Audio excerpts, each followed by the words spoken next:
உன் பேர் என்ன? சார்ஜின். புரியல. சார்ஜின். என்ன விற்கிறீங்க? ஊதுவத்தி, தாம்பரணி. பாத்ரூமுக்கு ஓடனல்ல.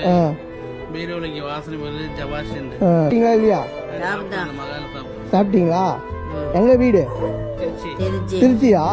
ஓ, வியாபாரத்துக்காக மேட் பண்றதா? இது என்னது? சாண்டல். அது எவ்வளவு வருது இதெல்லாம்? இது 80ண்ணா. இது 70. இது 70. ரெண்டு எடுத்துக்கிறேன். சரியா? எவ்வளவு வருது ரெண்டு? 100. அது வாங்கவா? சரி, அப்போ இதை குத்துரு, இதை வாங்கிக்கவா? எவ்வளோ இருக்கு அதில்? 200. உங்களுக்கு ஓரளவு பார்வை தெரியுமா உங்களுக்கு? அவர் அண்ணனுக்கு தான் தெரியாதோ? எவ்வளோ இருக்கு? நான் ஒன்று எடுத்துக்கிறேன். அப்படி நான் உங்களுக்கு ஒரு மாதிரி இருக்கு அப்படின்னா இது ஒன்று மட்டும் எடுத்துக்கிறேன். சரியா?